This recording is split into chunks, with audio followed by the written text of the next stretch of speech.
انشاءاللہ تعالیٰ ابھی ہم اس پروگرام کے آخری حصے میں پہنچ رہے ہیں اور انشاءاللہ تعالیٰ اس نشست میں سوال اور جواب ہوں گے. آپ لوگ کے سوال اور شیوخ میں سے کسی ایک کو بھی آپ سوال کا جواب مطلب کر سکتے ہیں انشاءاللہ. ہمارے یہاں وقت کم ہے تو میں گزارش کرتا ہوں کہ جو بھی سوال کر رہے ہیں، جینٹس کے لیے یہاں پر مائک رکھا ہے، لیڈیز کے لیے ایک مائک کارڈ لیس کا سامنے کی طرف ہے.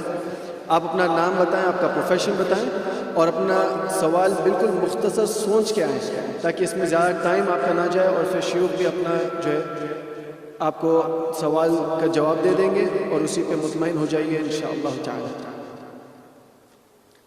پہلا سوال ہم بھائیوں کے پاس سے لیں گے انشاءاللہ. اور کوشش یہ رکھیے کہ آج کے جتنے بھی سپیچز ہوئے ہیں یا اس انفیکٹ آج کے اور کل کے جو بھی سپیچز ہوئے ہیں انہی کے متعلق سوال السلام علیکم ورحمۃ اللہ وبرکاتہ. شیخ، ابھی کے موضوع سے ایک سوال تھا کہ اسلام میں قبروں کو مضبوط کرنا اور قبروں پر جہاں گنبد بنانے کے حرام کی کار کیا گیا ہے اور منع کیا گیا ہے.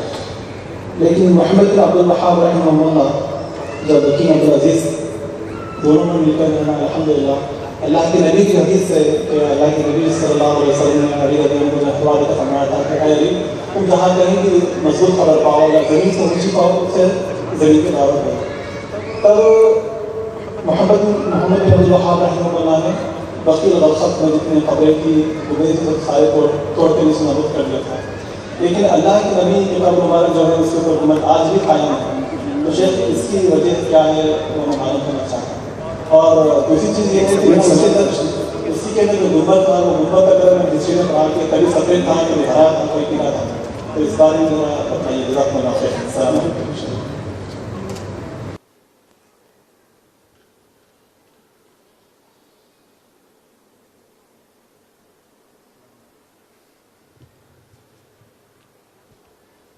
السلام علیکم ورحمۃ اللہ وبرکاتہ. رسول کریم صلی اللہ علیہ وسلم کی قبر پر حجرہ بعد میں نہیں بنا، آپ دفن ہی حجرے میں ہوئے تھے. آپ دفن ہی حجرے میں ہوئے تھے، یعنی دفنانے کے بعد آپ کی قبر مبارک پر کوئی بلڈنگ نہیں بنی. آپ دفن ہوئے سیدہ عائشہ کے حجرے میں. بقیع قبرستان میں جو قبروں پر گنبد بنے تھے یا جو بلڈنگ بنی تھی وہ سادہ قبریں تھیں، بعد میں ان کو گنبد اور بلڈنگ بنائی گئی. اللہ کے نبی صلی اللہ علیہ وسلم کی شان یہ ہے کہ نبی جہاں فوت ہوتے ہیں وہیں پہ دفن کیے جاتے ہیں. اگرچہ اس حجرے کے اوپر ایک گنبد بعد میں بنایا گیا جو صحابہ کے دور میں نہیں تھا، تابعین کے دور میں نہیں تھا، تبع تابعین کے دور میں نہیں تھا، بہت بعد میں بنا. لیکن جو حجرہ ہے وہ بلڈنگ میں شامل نہیں ہے کیونکہ آپ پہلے سے وہاں پر حجرے کا وجود پہلے سے ہے اور آپ اس میں دفن ہیں. واللہ اعلم. اور یہ صحیح ہے کہ اس کا رنگ مختلف ادوار کے اندر تبدیل ہوتا رہا. تو جو قبروں پہ بلڈنگیں بنی ان کو توڑ دیا گیا اور آپ صلی اللہ علیہ وسلم اپنے حجرے میں ہی دفن ہوئے جو آپ کی قبر پر بعد میں نہیں بنا بلکہ وہ پہلے سے موجود تھا. اگلا سوال لیڈیز کی طرف سے.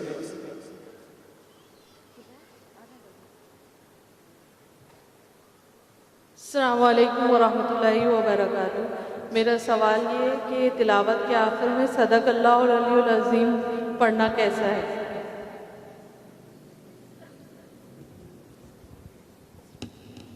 اللہ تعالیٰ کی کلام جو کہ دنیا کی تمام کلاموں سے سچی کلام ہے، صدق اللہ العظیم کے الفاظ کے بارے میں علماء نے دو موقف بیان کیے ہیں. کچھ علماء کا یہ کہنا ہے کہ یہ الفاظ رسول اکرم صلی اللہ علیہ وسلم سے ثابت نہیں ہیں، یہ بدعت ہے. امام مالک رحمۃ اللہ علیہ کہا کرتے تھے کل علم یسأل عنہ اہلہ، ہر علم کے بارے میں اس کے متخصصین سے سوال کیا جائے اور پوچھا جائے. فقہ جو ایک عظیم علم ہے، حدیث جو ایک عظیم علم ہے، اسی طرح قرآن یہ ان سب سے عظیم علم ہے۔ قرآن مجید کا پورا علم تلقی اور مشافہہ سے حاصل کیا گیا ہے، اور تلقی اور مشافہہ سے مراد یہ ہے کہ رسول اکرم صلی اللہ علیہ وآلہ وسلم سے لے کر آج تک یہ روبرو اساتذہ سے سیکھا گیا ہے۔ بہت ساری چیزیں لکھی ہوتی ہیں، ان کو پڑھا نہیں جاتا، اور جس طرح اساتذہ نے پڑھایا ہے اسی طرح پڑھنا پڑتا ہے۔ اس لیے قرآن مجید کے جو الفاظ ہیں قل صدق اللہ، اس سے استدلال کرتے ہوئے کہ یہ وقف لازم ہے، وقف جبریل ہے، اور وقف جبریل کا معنی یہ ہے کہ یہاں تک جبریل علیہ السلام نے اللہ عز و جلال کی کلام سنائی اور پھر وہ چلے گئے۔ تو قل صدق اللہ، کہہ دیجئے صدق اللہ، اللہ نے سچ کہا، اور جبریل وہاں سے روانہ ہو گئے۔ تو اب قل کا جو مقولہ آئے گا کہ کہو صدق اللہ، تو صدق اللہ کہہ دیا، اسی کو بنیاد بناتے ہوئے قرائے کرام جب بھی قرآن مجید کی تلاوت کرتے ہیں تو آخر میں صدق اللہ العظیم کہتے ہیں کہ جو بھی ہم نے پڑھا ہے یا ہم پڑھ رہے ہیں، یہ سنا ہے، وہ اللہ تعالیٰ نے سچ کہا ہے۔ تو اللہ عز و جلال کے کلام کی تصدیق کرنا، صحیح بخاری کی روایت سے بھی استدلال لیا گیا ہے۔ 1374 نمبر صحیح بخاری کی روایت ہے کہ جب سوال کیا جائے گا مومن سے کہ تمہارا رب کون ہے، ماذا تقول فی ھذا الرجل الذی بعث فیکم، اور تمہارا دین کیا ہے، اس سب کے سب جواب دے گا۔ تو جواب دینے کے بعد فرشتے سوال کریں گے کہ تمہیں پتہ کیسے چلا؟ تو اس وقت بندہ مومن کہے گا قرأت القرآن وصدقت بہ وعملت بما فیہ، میں نے قرآن پڑھا اور اس کی تصدیق کی اور اس کے مطابق عمل کیا۔ تصدیق کیسے کی کہ اللہ عز و جلال نے جو کہا ہے وہ سچ کہا ہے، عمل سے بھی تصدیق کی اور زبان سے بھی تصدیق کی۔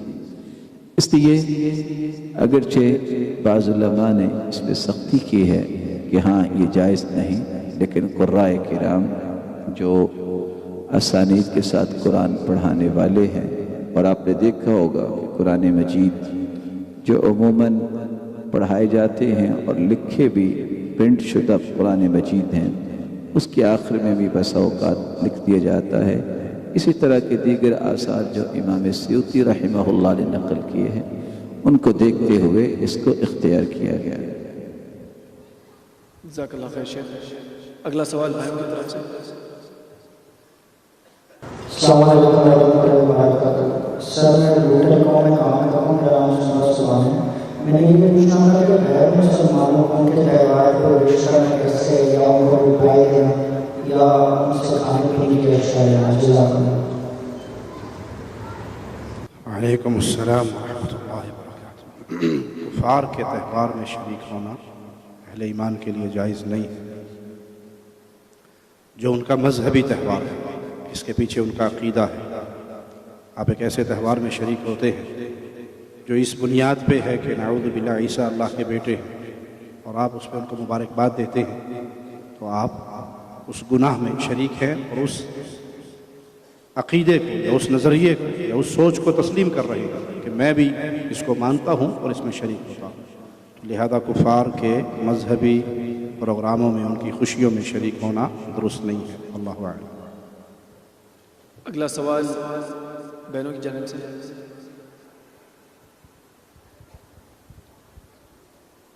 تہوار کے معاملے میں ایک بات یاد رکھنی چاہیے، رسول اللہ صلی اللہ علیہ وسلم کی صحیح الجامع میں روایت ہے، انی ارید ان اخالف، میں اس بات کا ارادہ کرتا ہوں کہ میں ان کی خوشی کی مخالفت کروں۔ تو نان بلیورز جو ہوتے ہیں ان کی اس طرح کی مذہبی خوشی میں شریک ہونے سے اللہ کے رسول نے منع فرمایا، بلکہ سیدنا عمر رضی اللہ تعالی عنہ یہ کہا کرتے تھے کہ جو غیر مسلم کی خوشی میں انڈا بھی پیش کرتا ہے تو اس کا بھی اتنا ہی کفر ہوگا جتنا کافر کا کفر ہوگا۔ اس لیے اس بات میں احتیاط کرنا ایک مسلمان کی ذمہ داری ہے۔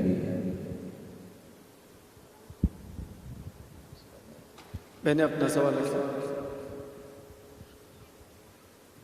ٹاپک سے ریلیٹڈ نہیں ہے، دوسرا کوئی سوال کوئی اور ہے نہیں؟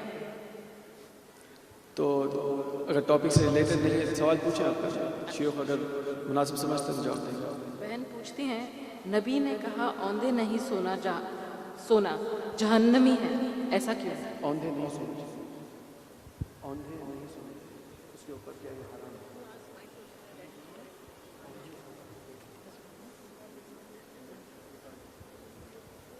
رسول اللہ صلی اللہ علیہ وآلہ وسلم کے صحابی بیان کرتے ہیں کہ ایک آدمی اسی طرح پیٹ کے بل لیٹا ہوا تھا، فَرَكَلَهُ بِرِجْلِهِ، تو آپ صلی اللہ علیہ وسلم نے پاؤں کے ساتھ ٹھوکر مار کے اس کو اٹھایا اور کہا کہ یہ نوم الجہنمیین، یہ جہنمیوں کا سونا ہے، تو اس لیے اس طرح سونے سے منع فرمایا گیا۔ اگلا سوال ہے میری طرف سے۔ السلام علیکم، میں انڈیا سے کسی کہتے ہیں، میرا نام اسلام الدین ہے۔ شیخ میرا سوال جو ہے وہ توحید اسماء و صفات کے مطابق ہے، جو ہم اللہ کریم بھی کہتے ہیں، نبی کریم بھی کہتے ہیں، تو اس کو ہم کیسے فرق کریں سب لوگ؟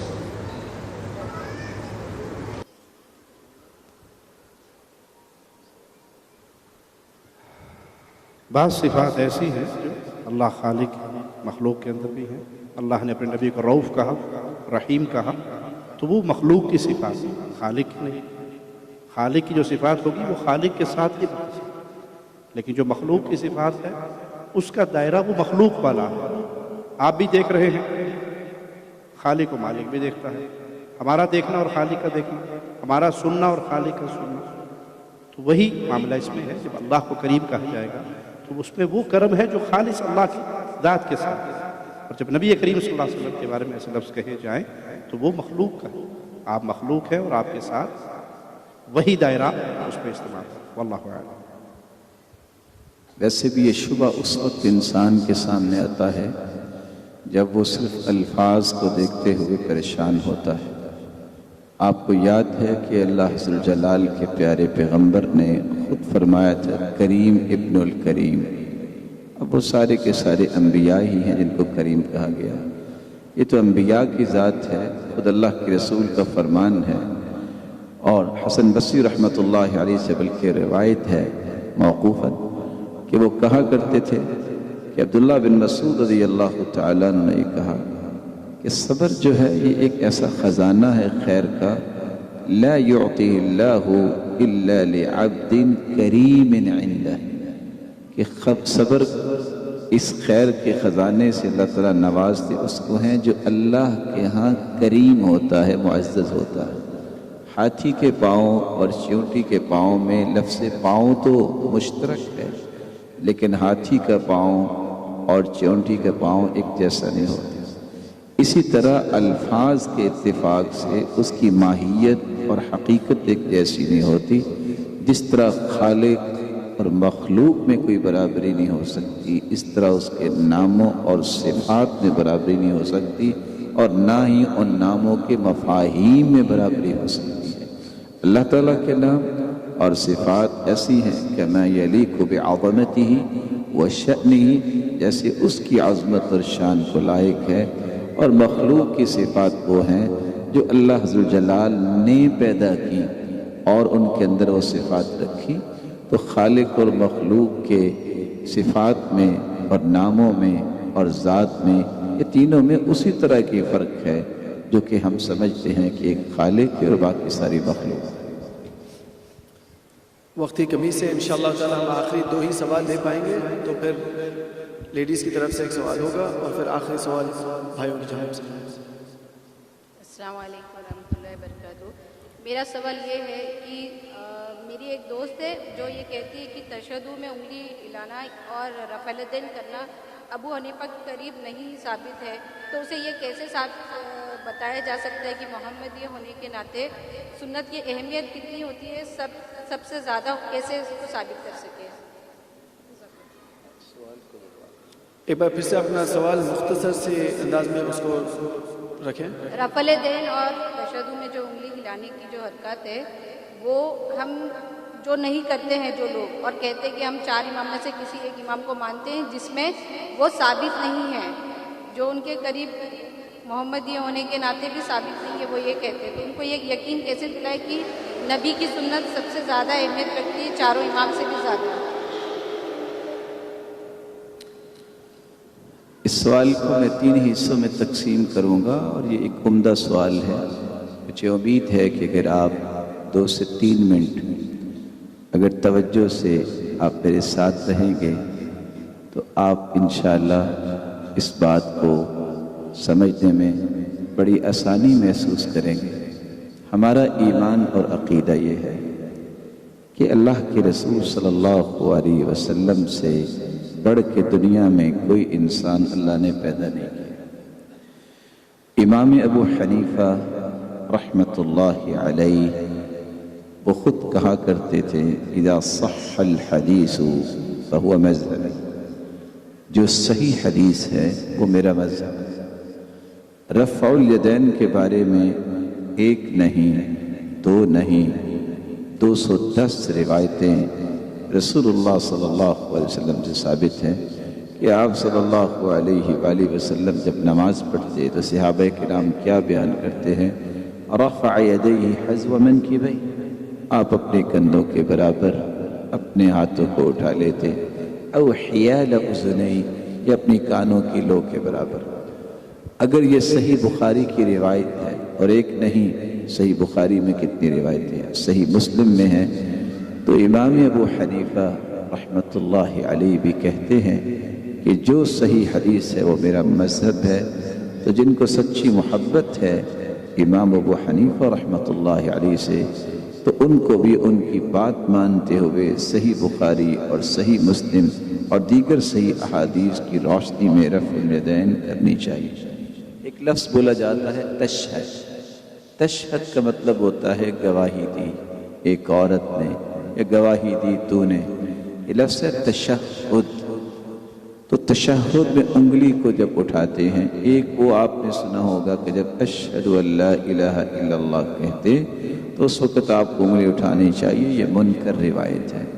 صحیح یہ ہے کہ جب آپ تشہد میں بیٹھیں تو شروع سے لے کے حتی یسلم، سلام کہنے تک آپ 2 طرح اپنی انگلی کو رکھ سکتے ہیں۔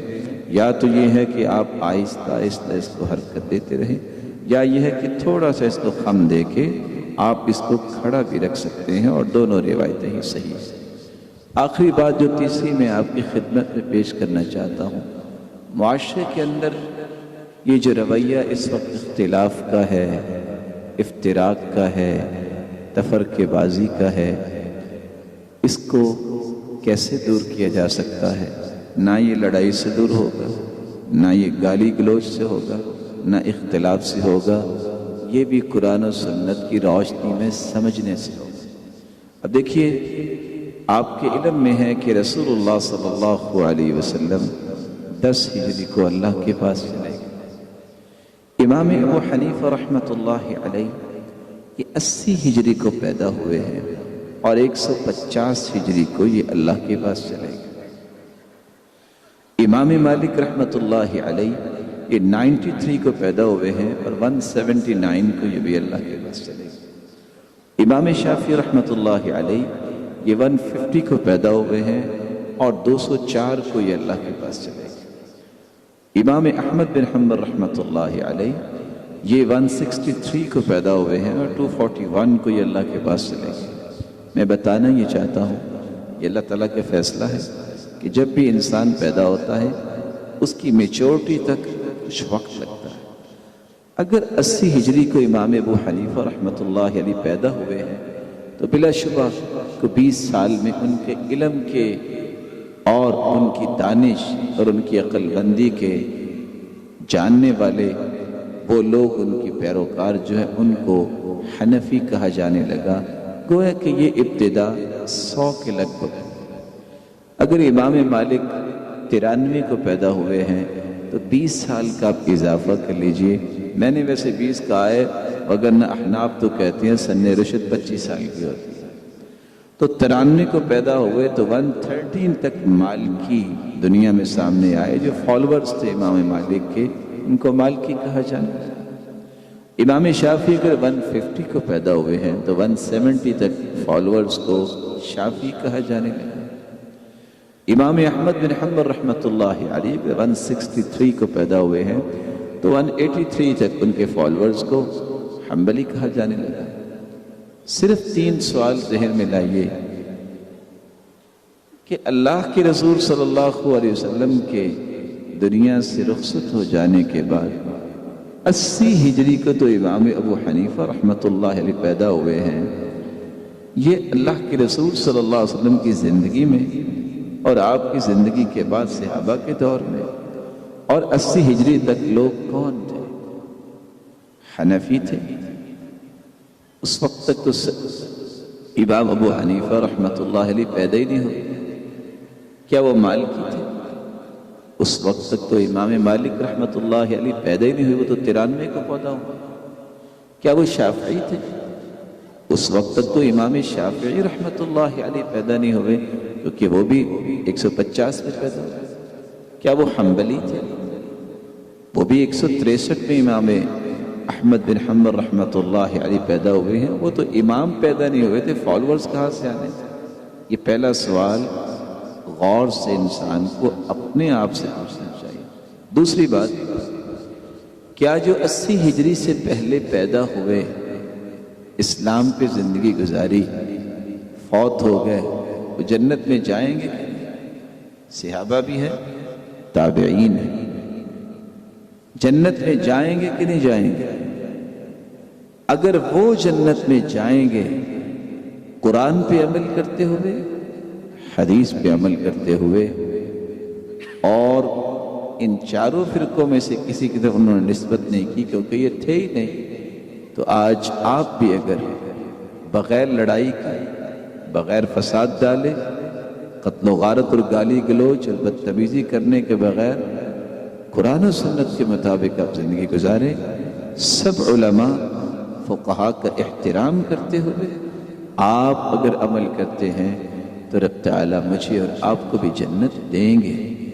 لیکن اگر اللہ نہ کرے کوئی یہ بات کہہ دے کہ چونکہ ان کا تو کسی مذہب کی طرف، کسی مسلک کی طرف نسبت نہیں تھی، وہ جنت میں نہیں جائیں گے، تو میرے بھائی اگر صحابہ اور تابعین جنت میں نہیں جائیں گے تو پھر کون جائے گا؟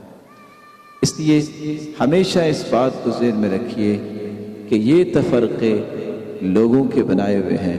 علماء امت، فقہائے اعظام، ان کا ایسا کوئی معاملہ نہیں تھا. آپ سوچ سکتے ہیں کہ امام مالک کیا کہتے ہیں کہ میری بات جب حدیث کے مخالف ہو تو دیوار پہ مارتا. امام ابو حنیفہ اور امام احمد بن حنبل، امام شافعی رحمۃ اللہ علیہ کیا کہتے ہیں کہ جو بھی صحیح حدیث ہو کہ میرا مذہب ہو. اور امام احمد بن حنبل کیا فرماتے ہیں رحمۃ اللہ علیہ کہ جب میری بات حدیث کے مخالف ہو تو جان لو ان عقلی قد ذہب، کہ میری عقل ہی چلی گئی. اس لیے اللہ تعالیٰ سے دعا کیجیے اللہ امت کو لڑائیوں سے بچائے، فساد سے بچائے، محبت کے ساتھ، احترام کے ساتھ، خالص کتاب و سنت کی روشنی میں زندگی گزارنے کی توفیق عطا فرمائے.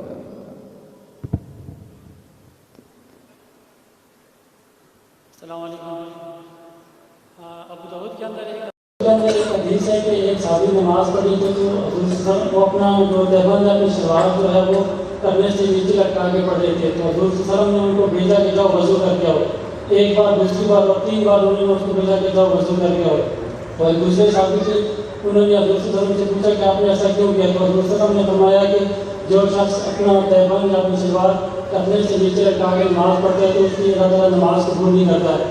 تو مجھے بھی پتا رہا ہے کہ صرف نماز تو قبول نہیں ہوتی، تو حضرت نے اس کو 3 بار وضو کرنے کے لیے کیوں کیا گیا؟ وضو کی اگر ہم اپنا جو کپڑا کرنے سے نیچے لٹکائیں گے تو وضو بھی نہیں رہے گا اس کا. وعلیکم السلام ورحمۃ اللہ وبرکاتہ. اس بات میں تو دو رائے نہیں، صحیح بخاری کی روایت ہے، ما اسفل من الکعبین من الازار فی النار، جو بھی مرد تہبند، چادر یا شلوار جو کچھ پہنتا ہے اگر ٹخنوں سے نیچے ہو، خواہ مسجد میں ہو، بازار میں ہو یا گھر میں ہو، اگر وہ ٹخنوں سے نیچے رکھتا ہے اور توبہ نہیں کرتا اور اسی طرح دنیا سے چلا جاتا ہے تو یہ حصہ جہنم میں جائے گا۔ اس بات میں تو دو رائے نہیں، چونکہ حدیث کی نص آ گئی۔ رہا آپ نے جو حوالہ سنن ابی داود کا دیا ہے جس میں آپ کے بقول کہ اللہ کے رسول صلی اللہ علیہ وسلم نے کہا کہ نماز نہیں ہوتی، ایسی بات نہیں ہے۔ فَأَمَرَهُ أَن يُعِيدَ، اللہ کے رسول نے حکم دیا کہ وضو کرے۔ اس روایت میں علماء نے کلام کی ہے اور اس کے نتیجے میں ہی علماء کہتے ہیں کہ اس سے وضو نہیں ٹوٹتا، لیکن اس کی سزا چونکہ الگ آئی ہے۔ اور دوسری روایت کے الفاظ ہیں جو مسبل ازار ہوتا ہے، ٹخنوں سے نیچے لٹکانے والا، اپنی چادر کو یا شلوار کو اللہ عز و جلال اس کی طرف نظر رحمت نہیں ڈالیں گے۔ اور رسول اللہ صلی اللہ علیہ وآلہ وسلم نے اور بھی اس کے بارے میں وعیدیں سنائی ہیں۔ یہ تکبر کی علامت بھی سمجھی جاتی ہے، اور جس کے دل میں رائی کے برابر بھی تکبر ہوگا وہ جنت میں نہیں جائے گا اگر وہ بغیر توبہ کے دنیا سے رخصت ہو جاتا ہے۔ انشاءاللہ تعالیٰ پروگرام کے اختتام پر اور خلاصہ پیش کرنے کے لیے میں دعوت دیتا ہوں جناب احمد حامد کو کہ وہ آئیں اور آرگنائزرز کی طرف سے انشاءاللہ تعالیٰ ہم سب کو اپنے اظہار خیال پیش کریں۔ احباب گرامی، اللہ تعالیٰ آپ کو سلامت رکھیے۔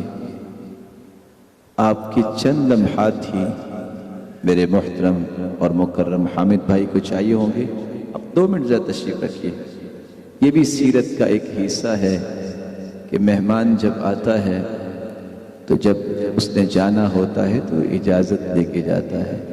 تو آپ تو بہت اچھی باتیں علماء سے سنی ہیں، تو میں طالب علم بھی آپ سے گزارش کرتا ہوں آپ چند منٹ تشریف رکھیے اور بھائی کی مکمل بات سن لیجئے۔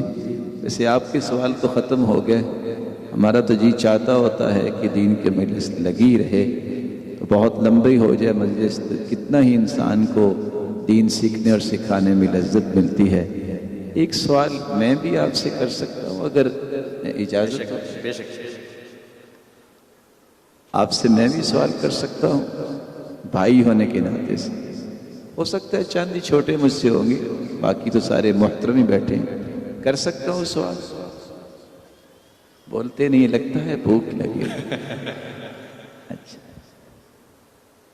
آپ نے جو باتیں سنی ہیں، آپ نے کو دل سے کو وعدہ بھی کیا ہے کہ کم از کم ہم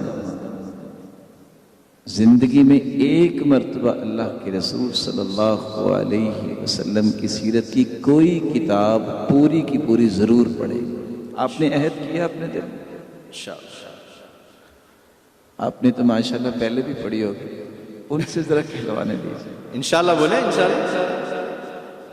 اگر آپ بھائی اور بہنیں سیرت کی کتاب ایک مرتبہ مکمل کر لیں تو یہ 2 دن کی کانفرنس کی کامیابی اللہ کے فضل سے اس میں کوئی کسر نہیں رہے گی۔ اور یہی میری گزارش ہے کہ آپ جب تک خود نہیں پڑھتے اور جب تک معمول نہیں بناتے، دیکھیے پرانے جو آج ہم سوچتے ہیں کہ ہمارے بچے ہماری بات نہیں مانتے، ان کی تربیت نہیں ہوتی، مائیں جو ہوتی تھی نا وہ انبیاء کے قصے سناتی، ان کو آتے تھے سناتی تھی، صحابہ کے قصے سناتی، صحابیات کے قصے سناتی۔ وہ ٹیچر نے سوال کیا نا کلاس میں، بیٹا آپ کیا بنو گے؟ کہتا میں ڈاکٹر بنوں گا۔ کہتا بیٹا بہت اچھا۔ اچھا بیٹا آپ کیا بنو گے؟ کہتا میں انجینئر بنوں گا۔ کہتا بیٹا بہت اچھا۔ اچھا بیٹا بنو گے؟ کہتے میں صحابی بنوں گا۔ ہاں پریشان سا ہو گیا استاد۔ کہتے پتہ ہے بیٹا صحابی کس کو کہتے ہیں؟ کہتے میری ماما نے کہا تھا دنیا میں سب سے نیک، اللہ کے ہاں سب سے پیارا، اور کائنات میں سب سے سچا اور سب کا خیر خواہ اور ہمدرد اگر کوئی دنیا میں ہو سکتا ہے تو وہ صحابی ہے، اس لیے میں صحابی بنوں۔ معصوم بچہ ہے، یہ کس نے اس کو بات بتائی؟ ماں نے۔ میں آپ سے گزارش کروں گا جہاں آپ نے ٹی وی لاؤنج بنایا ہوا ہے، کم از کم یہ ٹائٹل چینج کر کے قرآن لاؤنج بنا دیں، حدیث لاؤنج لکھیں، سیرت لاؤنج لکھیں۔ آپ نے کتنی مہنگی سے مہنگی ایسیسریز گھر میں رکھی ہوں گی، میں آپ سے گزارش کروں ایک منی لائبریری بنائیں اس میں کم از کم قرآن مجید، اس کا ترجمہ، اس کی ٹرانسلیشن اردو یا انگلش میں، کتب ستہ اور سیرت کی کتابیں ضرور رکھی، اور صحابہ کی زندگی۔ اب کھانا کھاتے ہیں، آؤٹنگ بھی کرواتے ہیں بچوں کو، ہر خواہش پوری کرتے ہیں، زیادہ نہیں، گنتی کے 15 منٹ ہر روز بچوں کے ساتھ بیٹھ کے کھانا کھانے کے بعد، یہ ویسے بیٹا یہ 2 صفحے پڑھنے ہیں، اب 1 سال کے بعد دیکھیے گا بچوں کی تربیت اور ان کی روحانیت کس طرح پنپتی ہے۔ آپ کے وہ سارے شکوے حل ہو جائیں گے جو ہم 10 سالوں سے شکوے کر رہے ہیں کہ ہمارا بچہ دین کی طرف نہیں آ رہا، وہ اس طرح آئے گا جب ایک ماحول بنائیں گے۔ اللہ آپ کو برکتوں سے نوازے۔